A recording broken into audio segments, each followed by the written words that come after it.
कि जब आपको पावर मिले तो आप इतना भी अधर ना होइए कि आप आसमान में थूकने लगे, क्योंकि जो आसमान में थूकता है वो थूक उनके मुंह पर ही आकर गिरता है। यही हालात है इस टाइम उत्तर प्रदेश के, जहां पर मुख्यमंत्री योगी आदित्यनाथ अब से 3 साल पहले 4 साल पहले तालिबान को कोस रहे थे, लेकिन आज उसी तालिबान को वो सिक्योरिटी दे रहे हैं प्रोटोकॉल के तहत। आप अंदाजा लगा सकते, किसी ने सोचा था? अब योगी जी की वो वीडियो वायरल हो रही है जब विधानसभा में वो कह रहे थे कि तालिबान किस तरीके से महिलाओं को, बच्चों को प्रताड़ित करता है, और तालिबान की मानसिकता वाले लोग उत्तर प्रदेश में, देश में माहौल खराब कर रहे हैं। कई लोगों पर तालिबान के समर्थन में या उसको लेकर पोस्ट लिखने पर मुकदमा भी हुआ, FIR हुई, जेल गए वो लोग। लेकिन अब खुद उनकी सरकार तालिबान को सिक्योरिटी दे रही है। इसीलिए कहा गया है कि जब वक्त का पहिया घूमता है तो इसके आगे बड़े बड़े तुर्रम खां पिस जाते हैं। इसी को लेकर बात करेंगे। इसके साथ ही अफगानिस्तान तालिबान सरकार के विदेश मंत्री अमीर मुत्तकी खां देवबंद गए, देवबंद का दौरा किया, वहाँ पर उन्होंने क्या कहा वो भी बताएंगे। इसके अलावा भारत की अफगानिस्तान से क्या डील हुई है उस पर भी चर्चा करेंगे। आदाब, नमस्कार, मैं फैसल और आप देख रहे हैं नेशनल। अफगानिस्तान से क्या डील हुई है उस पर भी चर्चा करेंगे। आदाब, नमस्कार, मैं फैसल और आप देख रहे हैं नेशनल दस्तक।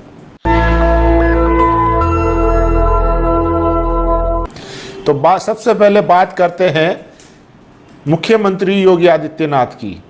इस वक्त सबसे ज़्यादा उनका पुराना वीडियो वायरल हो रहा है जिसमें वो कहते हुए सुनाई दे रहे हैं कि प्रदेश में और देश में तालिबानी मानसिकता के लोग हैं जो देश को बर्बाद करना चाहते हैं, देश में आतंकवाद, अराजकता को बढ़ावा देना चाहते हैं।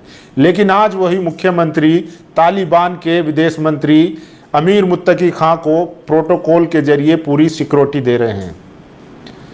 इसमें एक बात यह भी आ रही है कि लखनऊ और दिल्ली की लड़ाई में दिल्ली वाले लखनऊ वालों को सबक सिखाना चाह रहे हैं।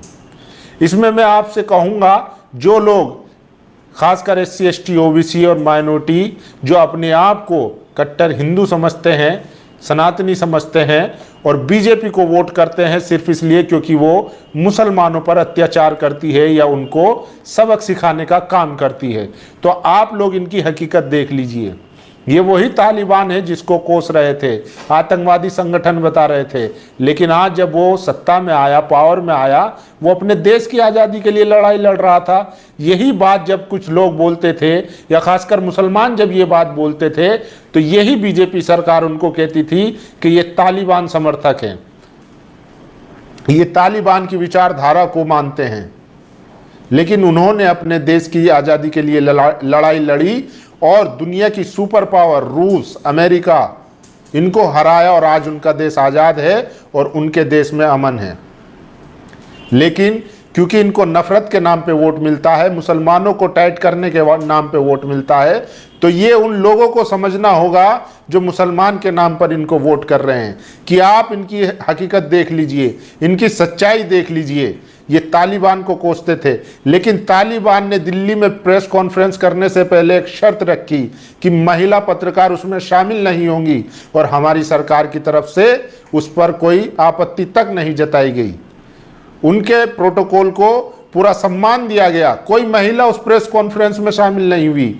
अब लोग इस पर चिल्ला रहे हैं, लिख रहे हैं, लेकिन सरकार से सवाल कीजिए कि आखिर उन्होंने महिलाओं को प्रेस कॉन्फ्रेंस में क्यों नहीं जाने दिया गया।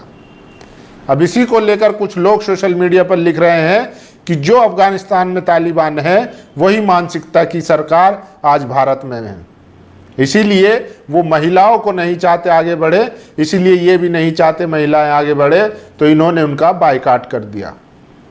ये तो रही बात। और इसके अलावा देखिए, अमीर मुत्तकी खां जो विदेश मंत्री है अफगानिस्तान के, जब वो देवबंद पहुंचे तो उनका भव्य स्वागत हुआ। जो देवबंद के तालिब इल्म थे उन्होंने जोरदार स्वागत किया और उनकी दस्तारबंदी की। साथ ही साथ अमीर मुत्तकी खां साहब ने कहा कि हमारा देवबंद से बहुत पुराना रिश्ता है, मादरे इल्मी का रिश्ता है। तो ये उन्होंने कहा। और मैं आगे बता दूं कि लोग अब किस तरीके से उन पर प्रतिक्रिया दे रहे हैं। सबसे पहले देखिए, कुंवर दानिश अली है, उन्होंने ट्वीट किया है, तालिबान का झंडा बीजेपी इंडिया के हाथ में है। योगी आदित्यनाथ जी अगुवाई खुद प्रधानमंत्री जी भारतीय विदेश मंत्री से करा रहे हैं। तो लोगों को सोचना चाहिए, इसलिए अगर आप सत्ता में आए कभी भी तो इतना भी ना अधर होइए कि फिर आपको थूक कर चाटना पड़े। और देखिए, ना कोई सिक्योरिटी, ना कोई वीआईपी ट्रीटमेंट, सिर्फ अपनों के बीच मोहब्बत देते हुए अफगानिस्तान के विदेश मंत्री आमिर मुत्तकी खां आज देवबंद में पहुंचे, जहां पर उनका तलबाओं ने जोरदार स्वागत किया और उनकी दस्तारबंदी करने के बाद, और ये देखिए मौलाना अरशद मदनी, उन्होंने कहा जिस तरह हमने भारत से अंग्रेजों को आज़ाद कराया, उसी तरह जिहाद अजीम की विचारधारा से तालिबान वालों ने रूस और अमेरिका को शिकस्त दी। 110 साल पहले हमारे उलमा अफगानिस्तान गए, तब से हमारे रिश्ते मजबूत हैं। तो अरशद मदनी, जिनकी अमीर मुत्तकी खां साहब से मुलाकात हुई, उसके बाद इन्होंने बयान दिया है। और देखिए, महिलाओं के जो बाइकाट किया गया था उस पर लोग अपनी प्रतिक्रिया दे रहे हैं। अशोक कुमार पांडे हैं, उन्होंने ट्वीट किया है, कल तालिबानी विदेश मंत्री ने शर्त रखी कि कोई महिला पत्रकार प्रेस कॉन्फ्रेंस में नहीं आएगी। शर्त मान ली गई, ना तो सरकार ने इसका विरोध किया और ना ही वहां बैठे किसी पुरुष पत्रकार ने ये कहने की हिम्मत की कि यह भारत है, यह महिलाओं को पर्दे में कैद कर सार्वजनिक जीवन से बाहर नहीं कर दिया गया। मैं सोच रहा था कि तालिबानियों के सामने समर्पण कर दिया गया, या फिर इधर के तालिबानी जो नहीं कर पा रहे हैं उधर वालों के सहारे करके खुशी हो गए हैं। तो ये देखिए, ये इस तरीके के लोग हैं जो मानते हैं कि भारत में भी आज जो है वो तालिबानी विचारधारा की सरकार है। मैं नहीं कह रहा हूँ, अशोक कुमार पांडे हैं। और देखिए, सुप्रिया श्रीनेत ने भी सवाल उठाया, तालिबान विदेश मंत्री ने भारतीय महिला पत्रकारों को अपनी प्रेस वार्ता से प्रतिबंधित किया। मोदी सरकार कायरों की तरह चुप नहीं रह सकती, जवाब दे आखिर ऐसा होने कैसे दिया गया। और पुरुष पत्रकार जो प्रेस वार्ता में बैठे रहे, लानत है आप पर। तो ये जो है महिलाओं का सवाल उठा रहे हैं। आज इसी देश में जो है IPS की जातिवाद के चलते सुसाइड कर लेते हैं, वो CGI पर हमला होता है जूते से, उस पर नहीं बोलते, लेकिन महिलाओं के अधिकार की बात कर रहे हैं। अफगानिस्तान विदेश मंत्री ने हदीस की सनद लेने के बाद भारत के लोगों का शुक्रिया अदा करते हुए कहा, आप सभी से गुजारिश है कि आप गाज़ा और फिलिस्तीन के लिए दुआ करें, अफगानिस्तान की भलाई और बेहतरी के लिए दुआ करें, तमाम मुसलमानों के लिए दुआ करें। तो ये अफगानिस्तान के विदेश मंत्री अमीर मुत्तकी खां साहब ने कहा है देवबंद में। तो देवबंद में जो दौरा रहा है वो काफ़ी लोग, वहाँ पर जोश था लोगों में, जो तलबा थे। और देखिए, भारत और अफगानिस्तान के बीच अहम डील से अब पूरी दुनिया गूंज उठी है। अब काबुल में मौजूद टेक्निकल मिशन को भारतीय दूतावास का दर्जा दिया जाएगा। वहीं भारत ने अफगानिस्तान को 5 एम्बुलेंस समेत अन्य चिकित्सा सहायता का बड़ा तोहफा दिया है। तो ये जो एशिया में एक बड़ा डेवलपमेंट हो रहा है अफगानिस्तान भारत का, वो भी समझने की ज़रूरत है। लेकिन कुछ अंधभक्तों को समझ में नहीं आएगा, वो धर्म के नाम पर सिर्फ एक समाज को जो है वो प्रताड़ित होता हुआ देखना चाहते हैं। नाम पर सिर्फ एक समाज को जो है वो प्रताड़ित होता हुआ देखना चाहते हैं। और ये देखिए, सबसे ज़्यादा इनकी वीडियो अमीर मुत्तकी खां जो विदेश मंत्री अफगानिस्तान के, उनकी दस्तारबंदी की वीडियो वायरल है, जहां देवबंद के तलबा ने उनके सर पर पगड़ी बांधकर उनका स्वागत किया गया। और इस पगड़ी के मायने बहुत अहम है, इसीलिए लोग जो है इस वीडियो को सबसे ज़्यादा वायरल कर रहे हैं। देवबंद में अफगानिस्तान के विदेश मंत्री अमीर खान मुत्तकी की हुई दस्तारबंदी, ये देखिए दस्तारबंदी हुई है और लोग काफ़ी खुश है और तलबा की भीड़ देख सकते हैं। देवबंद में तालिबान अफगान विदेश मंत्री मुत्तकी देवबंद विजिट के दौरान छात्रों का उत्साह चरम पर रहा है। तो काफ़ी जोश था लोगों में। और देखिए, अल्हम्दुलिल्लाह हमारे मेहमान दारुल उलूम देवबंद में पहुंच चुके हैं और ये वीडियो में आने से पहले दारुल उलूम के छात्र इस्तकबाल के लिए खड़े हैं। तो लोग उनके जब विदेश मंत्री जो अमीर मुत्तकी खां मुत्तकी साहब जब पहुँचे तो उनके स्वागत के लिए, उनके इस्तकबाल के लिए छात्र जो है लाइन लगाकर खड़े थे। अफगानिस्तान के विदेश मंत्री अमीर खां मुत्तकी ने हाथ उठाकर देवबंद के तलबा को सलाम किया, कहा देवबंद हमारा मादरे इल्मी है। ये लफ्ज़ सिर्फ एक तारीफ नहीं, एक रिश्ता है इल्म, इज़्ज़त और रूहानी जुड़ाव का। काबुल से देवबंद तक मोहब्बत और इल्म का ये सिलसिला हमेशा जिंदा रहेगा। तो ये सबसे ज़्यादा वायरल है। उन्होंने देवबंद को मादरे इल्मी कहा है क्योंकि देवबंद से तमाम उलमा जो है अफगानिस्तान जाके बसे थे। और ये देखिए विनोद काबरी ने ट्वीट किया है, आदित्यनाथ के यूपी में तालिबान का स्वागत। वही योगी आदित्यनाथ जो कोस रहे थे कुछ साल पहले, अब वो उनके लिए प्रोटोकॉल में सिक्योरिटी दे रहे हैं। तो ये भी है, समय का पहिया जब घूमता है तो उसमें सब चीज़ें पिसती है। और ये देखिए सिर्फ 4 साल पहले की बात है, भारत में तालिबान का नाम लेना भी सबसे बड़ा अपराध और गुनाह माना जाता था। भारतीय मीडिया ने तालिबान के खिलाफ जितना नकारात्मक प्रचार किया उतना शायद पश्चिमी मीडिया ने भी नहीं किया। तालिबान को आतंक, कट्टरपंथ और पिछड़ेपन की निशानी के रूप में पेश किया गया, मानो वे किसी सुधार या बातचीत के लायक ही नहीं हो। लेकिन आज सिर्फ 4 साल बाद हालात पूरी तरह बदल चुके हैं। वही भारत सरकार अब तालिबान के विदेश मंत्री का स्वागत कर रही है। काबुल में भारतीय दूतावास को फिर से खोलने की तैयारी हो रही है और तालिबान सरकार के साथ रिश्तों को सामान्य बनाने की बातें खुलकर हो रही है। ये बदलाव इस सच्चाई को उजागर करता है कि दुनिया में ना तो दुश्मनी स्थायी होती है ना दोस्ती। असल में हर संगठन या आंदोलन की अपनी पृष्ठभूमि और अपनी लड़ाई होती है।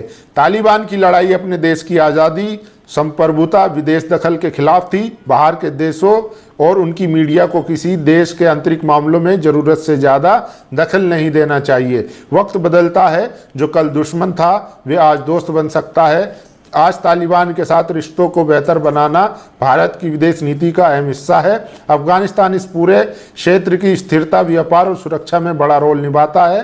भारत के लिए जरूरी है कि वह ज़मीनी हकीकतों को समझे और अपने राष्ट्र हितों के आधार पर रिश्ते बनाए। यही आधुनिक विदेश नीति की असली पहचान है, दुश्मनी नहीं, संवाद और समझदारी। तो ये सबसे ज़्यादा वायरल है, विदेश मंत्री किस तरीके से आमिर खान मुत्तकी साहब का वो स्वागत कर रहे हैं और उनको एम्बुलेंस भी गिफ्ट दी है। अभी इस पर अंधभक्त क्या कहेंगे, उत्तर प्रदेश के मुख्यमंत्री योगी आदित्यनाथ क्या जवाब देंगे, ये वो ही जाने। लेकिन हकीकत यही है। और मीडिया जिस तरीके से उन्होंने प्रोपेगेंडा फैलाया था, मतलब जुल्म कर रखा था कि अगर कोई तालिबान का नाम भी लेता था तो उस पर मुकदमा होता था, और मीडिया कैसे उनको सपोर्ट वाला बताता था। हर देश की अपनी अपनी लड़ाई है। हमने भी 200 साल अंग्रेजों की गुलामी की, उनके खिलाफ जो है हमने फिर लड़ाई लड़ी। अंग्रेज हमको, भगत सिंह को आतंकवादी कहते थे, तो इसका मतलब ये नहीं कि तीसरा कोई उन्हें आतंकवादी कहे। तो ये चीज़ें सीखनी होगी, समझनी होगी। और जिस तरीके से अगर खित्ते में ऑलरेडी जो है चाइना हमारे खिलाफ है, तो विदेश नीति भी समझनी होगी। लेकिन इनको जो मीडिया जो नोएडा में स्टूडियो में बैठकर विदेश नीति समझते हैं या पढ़ाते हैं और अपने हिसाब से मुसलमानों के खिलाफ प्रोपेगेंडा करते हैं, वो सारे उसके नतीजे हमें देखने को मिल सकते हैं। तो ये सबसे ज़्यादा वायरल वीडियो है। कितने बेशर्म लोग हैं। एक तरफ योगी जी कह रहे थे, और देखिए अफगानिस्तान के विदेश मंत्री मुत्तकी के स्वागत के लिए देवबंद के मुख्य द्वार पर खड़े मौलाना अरशद मदनी। अफगानिस्तान के विदेश मंत्री अमीर खां मुत्तकी दारुल देवबंद का दौरा करने के लिए पहुंचे सहारनपुर। तो देवबंद का दौरा सबसे ज़्यादा वायरल है। और ये देखिए, एक पत्रकार ने पूछा कि आप देवबंद क्यों जाएंगे, कौन जाएंगे देवबंद, पता है आपको? देवबंद वो जाएंगे जो पिछले सदी के 3 super power Britain empire, Soviet संघ, अमेरिका को शिकस्त दे चुका है। दारुल देवबंद के मानने वाले असल में ये है। सुनिए अमीर मुत्तकी के देवबंद के लिए क्या कहा। तो ये देखिए, और देखिए दारुल देवबंद पहुंचे अफगानिस्तान विदेश मंत्री मौलवी अमीर खां मुत्तकी। वो सुदर्शन वाला सुरेश चौहान के तो रोकने की बात कर रहा था। आप सोचिए, अगर ये इस टाइम बीजेपी की सरकार ना हो कि किसी और की सरकार होती, तब अंधभक्त क्या करते? तब आरएसएस, बीजेपी, बजरंग दल जो अपने आप को राष्ट्रवादी संगठन बताते हैं, वो क्या करते, क्या हालत मचाते। लेकिन मजाल है कोई आज बोल सके। खैर, क्या हालत मचाते, लेकिन मजाल है कोई आज बोल सके। खैर, अपनी अपनी डिप्लोमेसी होती है। और ये देखिए, अमीर खान मुत्तकी का दारुल उलूम देवबंद में पगड़ी बांधने का ये वीडियो पूरे अफगानिस्तान में वायरल है। इस पगड़ी की शान अफगानिस्तान के लोग बहुत अच्छे से जानते हैं। ये महज एक पगड़ी नहीं बल्कि मुसलमानों की आन बान और शान है। हाथ उठाकर तलबा को सलाम, फिर कहा देवबंद हमारा मादरे इल्मी है। तो ये सबसे बड़ी खबर है। और देखिए, जो सरकार भारत में गरीब मजलूम मुसलमानों पर मुकदमे करती है, उनके घरों पर बुलडोजर चलाती है और उनको कहती है ये तालिबानी मानसिकता के लोग हैं, वो तालिबान का किस तरीके से स्वागत कर रही है आप देख सकते हैं। जो मुसलमान, जो भारत का मूल निवासी है, जिसको यहीं रहना है, यहीं पैदा हुआ है और यहीं मरेगा, आप उससे इतनी नफरत करते हैं कि उसके घरों पर बुलडोजर चला देते हैं, सीने पर गोली मारते हैं। और जो दूर का मुसलमान है, चाहे वो दुबई के शेख हो या अफ़गानिस्तान के तालिबान के विदेश मंत्री हो, आप उनको गले से लगाते हैं, उनका स्वागत करते हैं। तो आपको सोचना होगा और देश के लोगों को भी सोचना होगा कि मुसलमानों के नाम पर कब तक उनके खिलाफ वोट करते रहोगे, कब तक मुसलमानों की चूड़ी टाइट के नाम पर बीजेपी को सत्ता में लाते रहोगे। आपको सोचना होगा, समझना होगा। हमारे देश की अखंडता, संप्रभुता को ध्यान में रखकर देश को बचाने की ज़रूरत है। रोजगार, महंगाई, आरक्षण, ऐसे तमाम मुद्दे हैं जो आज देश के लिए सबसे ज़रूरी है। लेकिन ये लोग हिंदू मुसलमान के नाम पर देश को बांटने की कोशिश करते हैं। अब मैं सबसे बड़ा सवाल यही है कि अब उत्तर प्रदेश के मुख्यमंत्री क्या जवाब देंगे, क्या कहेंगे वो। खुद उनकी उत्तर प्रदेश सरकार जो है, पुलिस उन तालिबान के विदेश मंत्री को प्रोटोकॉल के ज़रिए सिक्योरिटी दे रही है। बाकी आप लोगों की क्या राय है, अपनी राय जरूर दीजिए। शुक्रिया।